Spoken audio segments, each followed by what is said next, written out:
ECL आवासों में अवैध तरीके से रह रहे लोगों को ईसीएल ने दिया आवास खाली करने का निर्देश।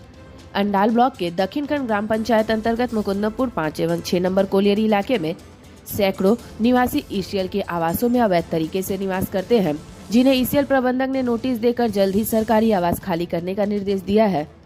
प्रबंधन के निर्देश से भयभीत होकर इलाके के लोगों ने ग्राम पंचायत के प्रधान से लिखित आवेदन कर मदद मांगी है। उन्होंने उनके लिए कोई विकल्प तलाशने की भी मांग की है। स्थानीय लोगों का कहना है कि वे वर्षों से पूरे परिवार के साथ इलाके में निवास करते हैं। अचानक नोटिस मिलने से वह काफी डरे हुए हैं। अगर वह बेघर हो गए तो ठंड के मौसम में पूरे परिवार को लेकर वह कहां जाएंगे। वहीं इस विषय में दक्षिणखंड ग्राम पंचायत के प्रधान अनंत घोष ने बताया कि ईसीएल प्रबंधक को इनके लिए कोई दूसरी व्यवस्था करनी चाहिए, जिसके बाद ये लोग यहाँ से खुद सरकारी आवास खाली कर देंगे। वहीं उन्होंने कहा कि उनके इस समस्या को लेकर पंचायत की ओर से भी प्रबंधन से बात की जाएगी।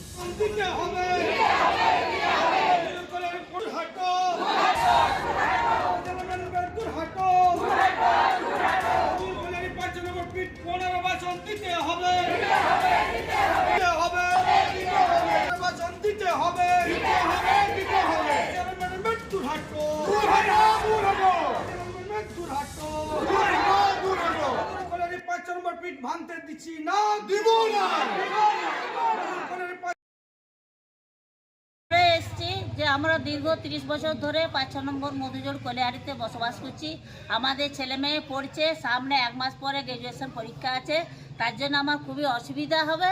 সেই জন্য পঞ্চায়েতকে অনুরোধ করতে এসেছি যে আমাদের জন্য কোনো ব্যবস্থা করা হয় এবং পুনর্বাসী দেওয়া হয়। আপনারা কি কলিয়ারিতে কোনো রকম বিক্ষোভ আন্দোলন করেছেন? হ্যাঁ, কলিয়ারি তো করেছি আমরা দীর্ঘদিন ধরে। ফুটা ফাটা ঘর, জানলা দরজা কপার লাগিয়ে কোনো রকম করে জীবনযাপন করি।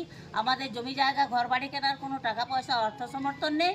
সেই জন্য আমরা পঞ্চায়েতকে জানাতে এসেছি, মানে পঞ্চায়েতের কাছে আবেদন জানাতে এসেছি যাতে আমাদের পুনর্বাসন দেওয়া হয় বা কোনো জায়গায় জায়গা দেওয়া হয় বা কোনো একটা ব্যবস্থা করা হয়। কি নাম আপনার? বুলু রায়। এলাকার লোকজনরা এসছে, তাদের ওখানে কলিয়ারি কর্তৃপক্ষ উঠে যেতে বলেছে, পঞ্চায়েতের কাছে আবেদন কোনো ব্যবস্থা করা হোক। তো পঞ্চায়েত এই নিয়ে কী ভাবছে? না, আমাদের অ্যাকচুয়ালি গ্রাম পঞ্চায়েতের আন্ডারে তো ইসিএল পড়ে না। তো আমি আপনাদের মাধ্যমে ইসিএল কর্তৃপক্ষকে এবং আমরা লিখিতভাবে আমরা বিডিও, এসডিও এবং আমাদের বিধায়ক রয়েছে তাপস ব্যানার্জি মহাশয়, আমি তাদেরকে জানাবো তাদের এই দুঃখের, এই অসহায় গরিব মানুষগুলোনের এই শীতের দিনে, এই শীতের রাতে তাদেরকে ঘর থেকে বেরিয়ে যেতে বলছে। আমি আপনাদের মাধ্যমে ইসিএলকেও জানাতে চাই, যে ইসিএল কর্তৃপক্ষকে জানাতে চাই যে এই অসহায় মানুষগুলোকে এইভাবে বিতাড়িত করবেন না। তারা আপনাদের পরিত্যক্ত কোয়ার্টারগুলো তারা নিজেরা রিপেয়ারিং করে, যখন আপনারা ছেড়ে চলে গেছিলেন, রিপেয়ারিং করে তারা থাকতে আরম্ভ করেছে। আজ তারা অসহায় হয়ে আমাদের গ্রাম পঞ্চায়েতে এসেছে। আমি আপনাদের মাধ্যমে তাই ইসিএলকে আবার বলছি যে আপনারা এদের একটা সহায় ব্যবস্থা করুন, তাহলে আমরা গ্রামবাসী হিসাবে আপনাদেরকে সেলুট জানাবো। যদি ইসিএল না শোনে, ব্যবস্থা না হয়, তো পঞ্চায়েত কি কোনো উদ্যোগ নেবে? আমাদের পঞ্চায়েতের কতটা কি ক্ষমতা সেটা আমরা ঊর্ধ্বতন কর্তৃপক্ষের কাছে জেনে তারপরে আমরা সেটা বলতে পারবো। এখন আমি এই মুহূর্তে বলতে পারবো। কর্তৃপক্ষ আপনাদের জায়গা ছাড়তে বলেছে, তো আপনারা নিশ্চয়ই যারা এসছেন কি ইসিএল এর কর্মী? না, আমরা এখানে যত আছি সব বেকার। তবে এসেছি আজ মোটামুটি কেউ 20 বছর আছে, কেউ 30 বছর আছে, কেউ 25 বছর আছে। আমি নিজেই মোটামুটি 30 বছর মানে দীর্ঘদিন ধরে এক জায়গায় বাস করছেন। একদম আগে যখন এশিয়ালের লোক ছিল তখন টিনের ঘরে বাস করতাম। এশিয়াল ম্যানেজমেন্ট যখন রিটায়ার্ড হয়ে গেছে তখন একটি কোয়ার্টার ছোটো পেলাম, তাও আমরা সব ভেঙে নিয়ে চলে গেছিলো। সেটি মেরামত করে কোনোরকম করে ওখানে মেয়ে ছেলে নিয়ে আমরা সংসার করে আছি। নিজের বাড়ি নাই।